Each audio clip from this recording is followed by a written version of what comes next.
All right, let's just jump straight into it because this is escalating into the most dangerous global crisis we've seen in a very, very long time. We're on day 5 of this US-Iran war. Now, the first 4 days were tense, for sure. Skirmishes, proxy attacks, a lot of tough talk. It was scary, but it still felt kind of contained. But what's happened in just the last 24 hours? This is a whole different level. It's a terrifying leap into open conflict. And the escalation has been so fast, so violent, that it's put the entire world on high alert, shaking governments and markets to their core. So in this deep dive, we're going to break down every critical piece of a conflict that is now spiraling completely out of control. Overnight, the world just held its breath. Imagine waking up to news that massive, city-shaking explosions have rocked 2 ancient capitals, Tehran, the very heart of Iran, and Jerusalem. We're talking about a direct, state-on-state conflict now. This is no longer a proxy war fought in the shadows. The Middle East is officially on fire, and the stakes could not possibly be higher. This isn't just about the devastating human cost. It's about a conflict that is threatening to shatter global markets and, maybe most importantly, to put a chokehold on the entire world's energy supply. So to get our heads around this chaos, here's how we're going to break it down. First, we'll look at the actual fighting, a region on fire. Then we'll shift to the human cost, the people trapped in the crossfire. After that, we dive into the heart of the global crisis, the world's oil choke point. From there, we'll analyze America's high-stakes response. Look at the global economic shockwave that's already hitting. And finally, we'll talk about where we are right now, on the brink of war. Okay, so let's start with part 1, a region on fire. For years, everyone called the conflict between Israel and Iran a shadow war. It was fought with proxies, cyber attacks, mysterious explosions at nuclear sites, things that were deadly, but always gave both sides some plausible deniability. Well, as of last night, those shadows are gone. Plausible deniability is out the window.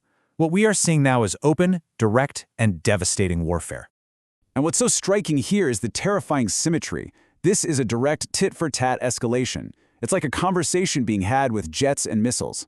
On one side, you have the Israeli Air Force hitting targets not in some remote desert, but in the heart of Tehran. That's a message. On the other side, you have Iran firing a barrage of ballistic missiles right at Jerusalem and Tel Aviv. That's a message too. Both sides have crossed a line that, frankly, until yesterday, most people thought was uncrossable. Let's look a little closer at the attack on Tehran. From the reports we're seeing, these weren't small surgical strikes. People are describing earth-shattering explosions that literally shook apartment buildings in the city center. And the targets? They're hugely strategic. Hitting military infrastructure, command and control centers, that's an attempt to paralyze Iran's military. Taking out air defense systems? That's to blind them, to open the door for more attacks. And hitting missile bases is trying to stop the retaliation before it even starts. This was a calculated blow at the nervous system of Iran's military. And Iran's response? They did not back down. They answered with overwhelming force. You had air raid sirens screaming across Jerusalem and Tel Aviv. Israel's incredible defense systems, the Iron Dome and the Arrow, were lighting up the sky. But here's the key. Iran launched a saturation attack. They basically threw so many missiles at the shields that they knew some were bound to get through. And it worked. Some did. We're seeing reports of direct hits, debris raining down on neighborhoods, and the death toll is climbing fast. Okay, so as the militaries are clashing, a completely different crisis is unfolding. Let's move to our second section because beyond the military strategy, there is a terrifying logistical nightmare for every civilian, every tourist, every foreigner who is now trapped in the crossfire. Just read that quote from the US Embassy alert. This is a code red scenario. It's hard to imagine the fear of that message popping up on your phone. In diplomatic speak, code red is the absolute highest level of warning. It means there is an imminent, extreme threat to your life. It's the embassy basically saying, the situation is broken down, we cannot guarantee your safety, you are on your own. And right after that alert, this official order came down. Shelter in place for all Americans. This isn't a suggestion, it's a command. Stay indoors, away from windows, fill your bathtubs with water. Do not, under any circumstances, try to get to an airport. The roads aren't safe, the airports are closed. You just have to wait, with no idea when or even if help can come. It's a state of total paralysis for thousands of people. And getting out is not an option. The whole system has just collapsed in a domino effect. First, commercial flights stopped. Then, huge areas of airspace were declared military no-fly zones. The result?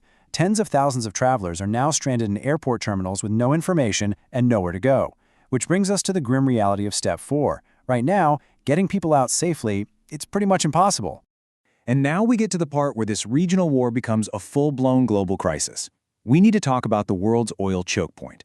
It's a place most of us have heard of, but we're about to see how one tiny strip of water has the power to bring the entire global economy to its knees. So here it is, the formal announcement from Iran's Islamic Revolutionary Guard Corps, the IRGC.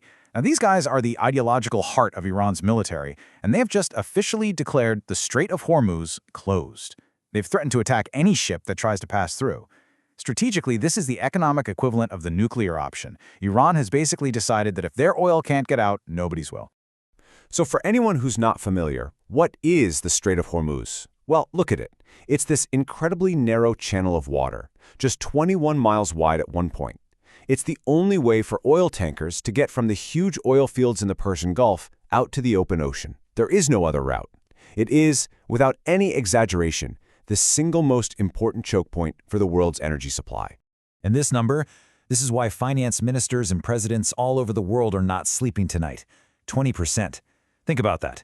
1/5 of all the oil the entire planet consumes every single day has to pass through that tiny waterway. We're talking 20 million barrels a day, gone from the market. And overnight, Iran just turned off the tap. And look who is now completely cut off from the global market. These aren't small players. This is a list of the giants: Saudi Arabia, Iraq, the UAE, Kuwait, Qatar. These are the countries that are the bedrock of global energy. And their primary route to the rest of the world is now effectively a kill zone. You know, an analyst this morning used this analogy, and it's perfect. A massive heart attack. It's sudden, it's catastrophic, and it makes the whole system just seize up. And that's exactly what's happening. Oil tankers are literally just stopping in the water. Captains are too terrified to go forward. Insurance companies have pulled all coverage. The flow of 1/5 of the world's oil has stopped dead. So, with the world economy basically having a heart attack, this triggers a direct response from a superpower. The United States is making a massive, high-stakes military gamble. The U.S. Navy is officially entering the fray. And this was the announcement that set everything in motion, straight from the president. The language is absolute, no matter what. This isn't just tough talk. This is a direct promise that the United States will use its military to break this blockade by force if it has to.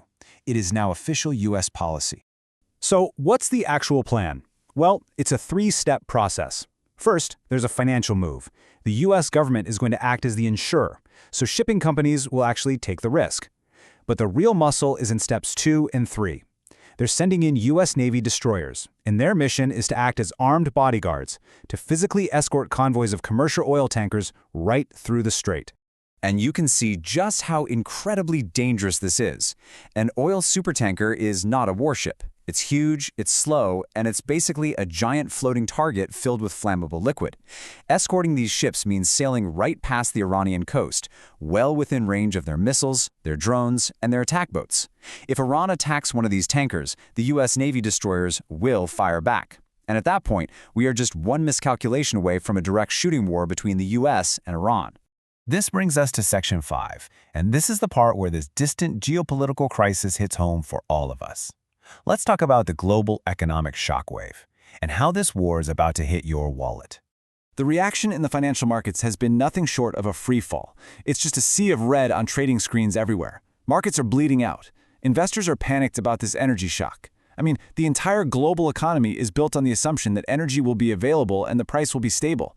Taking 20% of that supply off the board overnight, that's the biggest shock the system has faced in decades. And this chart just tells the whole story. Before the crisis blew up, oil was around $85 a barrel. In the hours since Iran closed the strait, it has skyrocketed to over $150, and it's still climbing.